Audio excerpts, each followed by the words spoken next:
Hello everyone. Business communication की previous year question की series में ये हमारा सेट 2 है।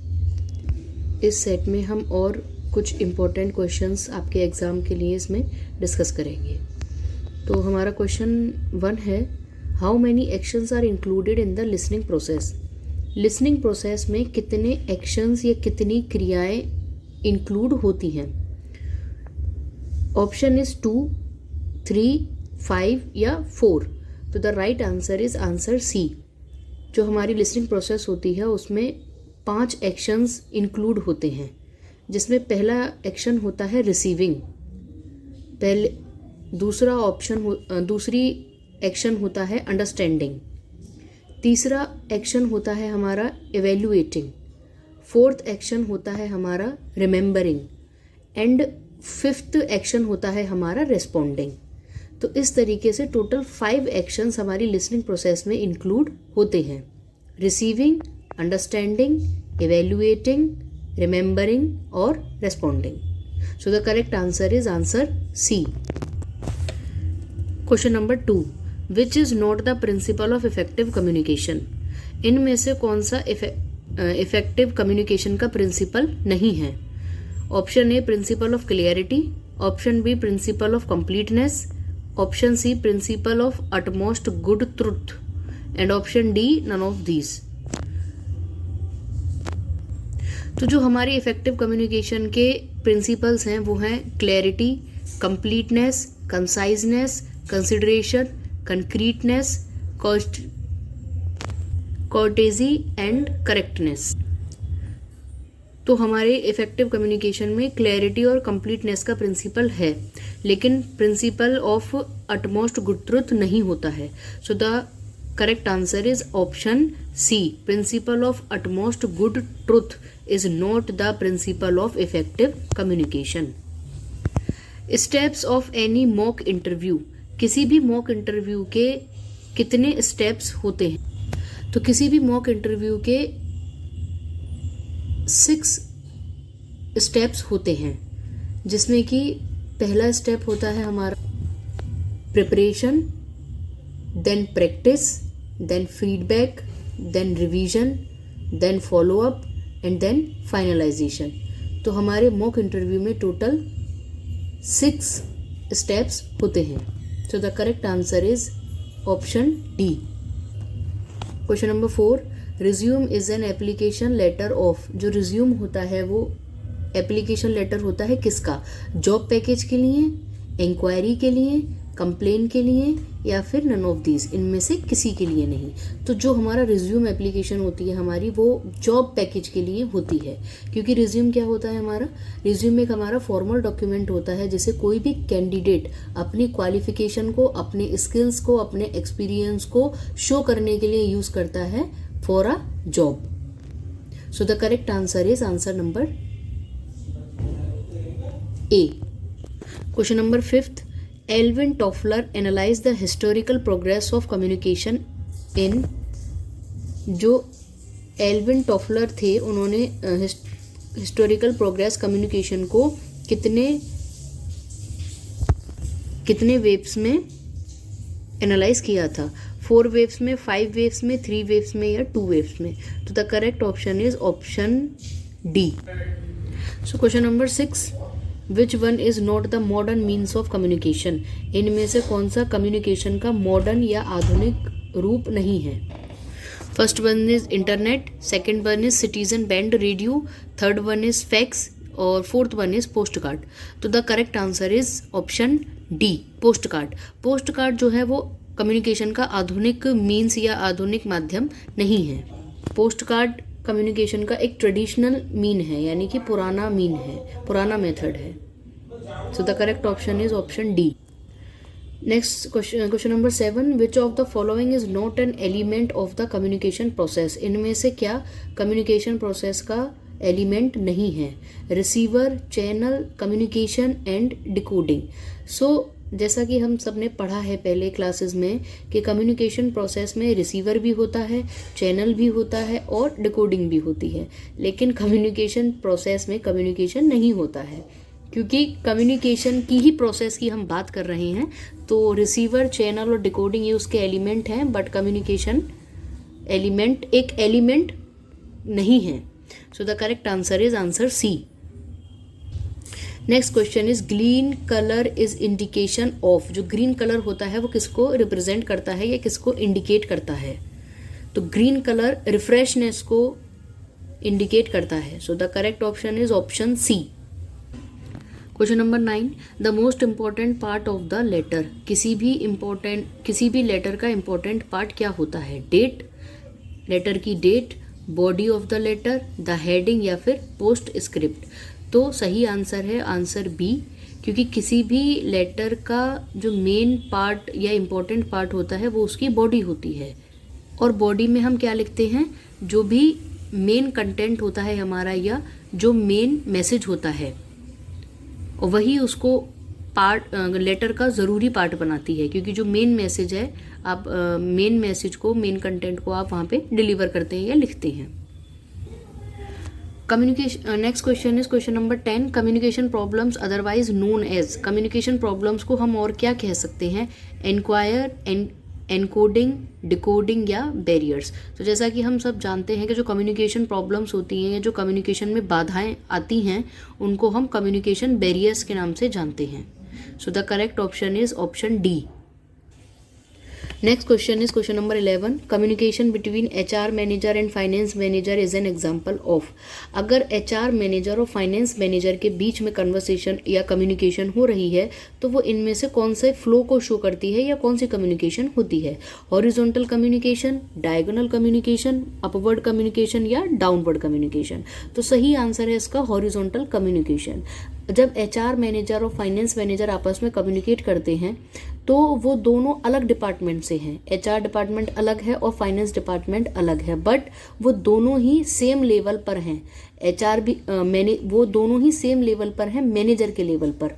एक HR का मैनेजर है और दूसरा फाइनेंस का मैनेजर है। दैट मीन्स कि वो दोनों सेम लेवल पर हैं, और जब सेम लेवल पर या सेम पोस्ट पर जब दो लोग आपस में कम्युनिकेशन कर रहे हैं, तो वो हमारी हॉरिजॉन्टल कम्युनिकेशन होती है। So the correct answer is answer 1 या फिर option A. Appropriate salutation of an application. किसी भी एप्लीकेशन में एक सही सैल्यूटेशन क्या होता है? सैल्यूटेशन मीन्स एक ग्रीटिंग्स जो हम किसी भी लेटर की या एप्लीकेशन की स्टार्टिंग में करते हैं, like respected sir, respected madam, dear sir, dear madam. तो एक एप्रोप्रिएट या सही सैल्यूटेशन क्या होता है? Dear sir, sir, my dear sir या सर मिस्टर जेड। तो जो सही आंसर है वो है सर, यानी कि option B. Sir is the appropriate salutation of for an application, क्योंकि माय डियर सर हम ये नहीं बोल सकते हैं, क्योंकि एप्लीकेशन में अगर हम अपने सीनियर को, किसी अथॉरिटी को एप्लीकेशन लिखते हैं, तो वहाँ पे हमें फॉर्मल टोन का यूज़ करना पड़ता है, फॉर्मल प्रोफेशनल टोन का ही यूज़ करना पड़ता है। तो माय डियर सर थोड़ा इनफॉर्मल वे में चला जाएगा, तो दैट्स वाई हम सर का यूज़ करेंगे, यानी कि सर सैल्यूटेशन का। E commerce means, e commerce का क्या मतलब होता है? Electronic commerce. ठीक है, so the correct answer is answer C. E commerce means electronic commerce. तो ई कॉमर्स क्या होता है? E commerce is the buying and selling of goods and services and transfer of funds and data over the internet. जब हम internet पर goods और services को bye करते हैं, सेल करते हैं और ट्रांसमिशन करते हैं फंड्स का, डेटा का, उसी को हम इलेक्ट्रॉनिक कॉमर्स कहते हैं। Next question number 14, how many dimensions of communication. Communication के कितने डायमेंशंस होते हैं? तो कम्युनिकेशन के 4 डायमेंशंस होते हैं। Answer B. 4 dimensions are verbal, non verbal, written and visual. ये 4 तरीके के कम्युनिकेशन के डायमेंशंस होते हैं।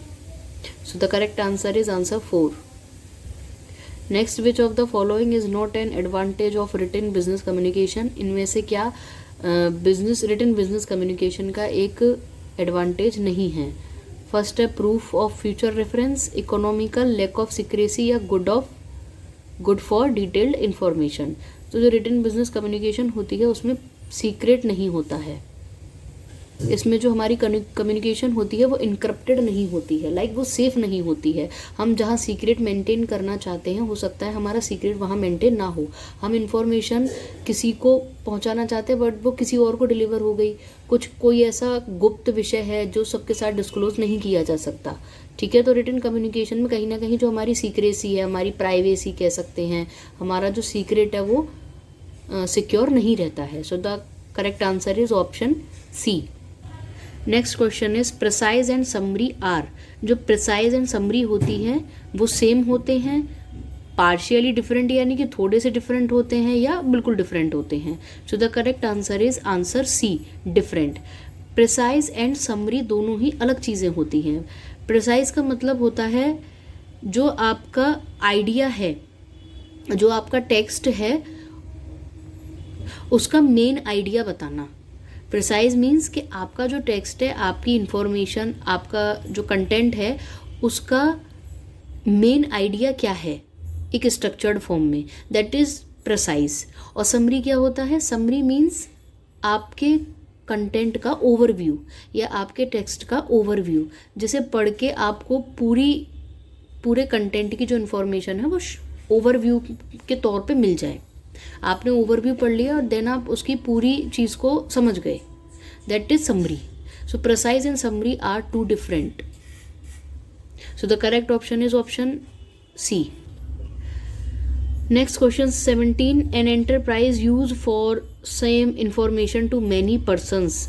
अगर किसी एंटरप्राइज को एक ही इंफॉर्मेशन काफ़ी सारे लोगों को सेंड करनी है तो वो इनमें से किस चीज़ का यूज़ करेगी? एप्लीकेशन लेटर का, इंक्वायरी लेटर का, रेफरेंस लेटर का, या सर्कुलर का? तो एप्लीकेशन लेटर नहीं हो सकता क्योंकि एप्लीकेशन लेटर होता है आपका आवेदन पत्र।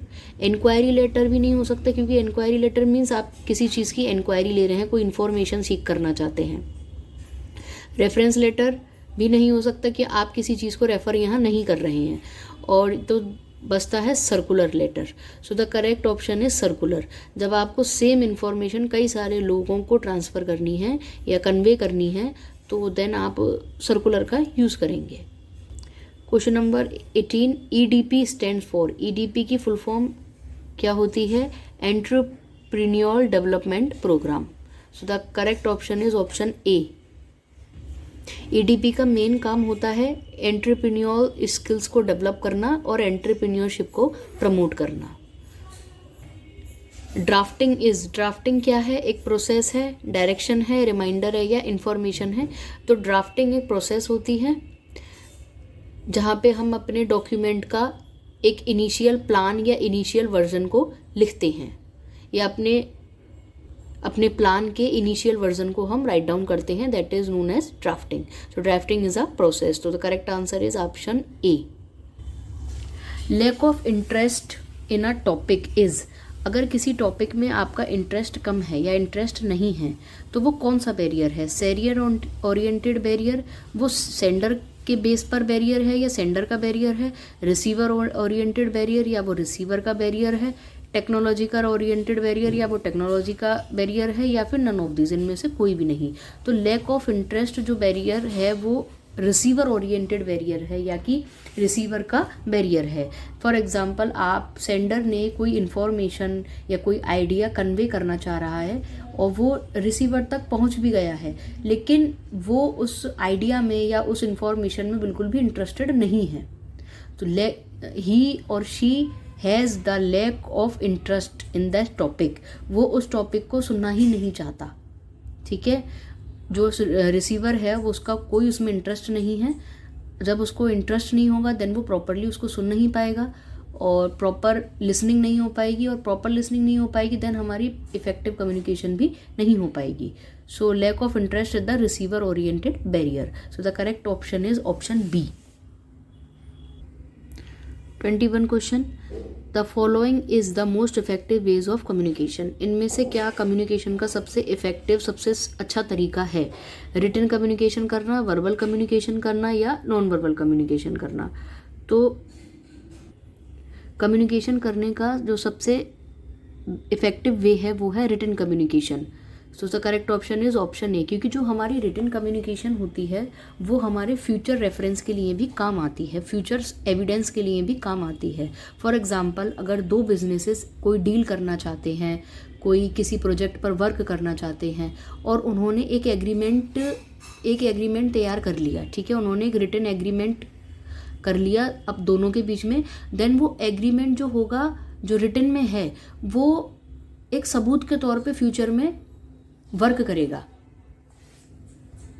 और वो ये बताएगा कि ये दोनों ही पार्टीज जो हैं वो उस प्रोजेक्ट से जुड़ी हुई हैं और उस एग्रीमेंट में मेंशन है, जो कि बेनिफिशियल होगा दोनों ही पार्टीज के लिए और दोनों ही लोगों के लिए। तो रिटन कम्युनिकेशन का सबसे बड़ा एडवांटेज ये है कि वो फ्यूचर रेफरेंस के लिए काम आती है, कि आप फ्यूचर में एविडेंस के तौर पे आप उसे यूज कर सकते हैं। तो the correct option is option A. Now question number 22, informal communication is otherwise known as. Informal communication को हम दूसरे किस तरीके से बोल सकते हैं? Option A lateral communication, option B visual communication, option C horizontal communication या ऑप्शन डी ग्रेपवाइन कम्युनिकेशन। तो हम जो the right answer is option D grapevine, क्योंकि ग्रेपवाइन कम्युनिकेशन जो होती है वो इनफॉर्मल फ्लो ऑफ कम्युनिकेशन है, क्योंकि ग्रेपवाइन कम्युनिकेशन में ऑर्गेनाइजेशन के अंदर कोई भी एम्प्लॉई किसी दूसरे एम्प्लॉय से बात कर सकता है इन इनफॉर्मल वे और कैसे भी इंफॉर्मेशन को शो कर सकता है। यहाँ पे कोई भी फ्लो, कोई भी हायरार्की मेंटेन नहीं होती है। So the correct option is option D. Option 23, grapevine communication means. Grapevine communication का मतलब क्या होता है? Restricted communication. तो जैसा कि हम जानते हैं कि ग्रेपवाइन कम्युनिकेशन जो होती है वो एक इनफॉर्मल कम्युनिकेशन है, तो वो रेस्ट्रिक्टेड कम्युनिकेशन तो नहीं हो सकती। Then option C wide spread communication, कि वो एक ग्रेपवाइन कम्युनिकेशन ऐसी कम्युनिकेशन है जो काफ़ी तेज़ी से फैल जाती है। Option c quick communication amongst mass, यानी कि जल्दी से फैल जाना काफ़ी एक बड़ी जनता के बीच में। या फिर ऑप्शन डी प्राइवेट कम्युनिकेशन। तो the correct option is option C, कि जो हमारी ग्रेपवाइन कम्युनिकेशन होती है वो बहुत जल्दी और इनफॉर्मली एक वाइड ऑडियंस के बीच में स्प्रेड हो जाती है या फैल जाती है। Answer question 24, business demand letter should be. Business demand letter कैसा होना चाहिए? वेरी स्ट्रिक्ट, बहुत ज़्यादा सख्त, वेरी पोलाइट, एक सॉफ्ट में, डिप्लोमेटिक या फिर very simple. So the correct option is option B. जब आप बिजनेस डिमांड लेटर लिख रहे हैं तो वो थोड़ा पोलाइटनेस को शो करना चाहिए, क्योंकि आप किसी चीज़ को डिमांड कर रहे हैं, और जब आप डिमांड कर रहे हैं तो आप अपना टोन, अपनी स्टाइल को अगर पोलाइट रखेंगे, सॉफ्ट रखेंगे, तो देन आपका जो बिजनेस डिमांड लेटर है वो काफ़ी इफेक्टिव होगा। So the correct option is option B. And question number 25, advantages of e commerce is. E commerce के क्या क्या फ़ायदे हैं? Improved productivity. ई कॉमर्स से जो हमारी प्रोडक्टिविटी है, यानी कि हमारी उत्पादकता है, वो काफ़ी हद तक बढ़ चुकी है और अच्छी हो गई है, बेहतर हो गई है। सेविंग इन कॉस्ट, ये हमारी जो प्रोडक्शन कॉस्ट है उसको भी सेव करने में हेल्प करता है। अपॉर्चुनिटी फॉर न्यू बिजनेस, और ये नई बिजनेस करने के लिए भी काफ़ी सारी अपॉर्चुनिटीज़ देता है। जैसा कि आप देख सकते हैं कि जो आजकल ऑनलाइन बिजनेस चल रहा है वहाँ पे आपको हर चीज़ अवेलेबल हो जाती है, ठीक है। आप हर चीज़ का बिजनेस जो आप चाहते हैं, आपके पास कोई अच्छा आइडिया है, आप उस पर वर्क कर सकते हैं, आप उसको ओवर द इंटरनेट रन कर सकते हैं। तो एडवांटेजेस ऑफ ई कॉमर्स में ये सभी पॉइंट्स आ जाएंगे। तो the correct answer is option D, all of this. Thank you.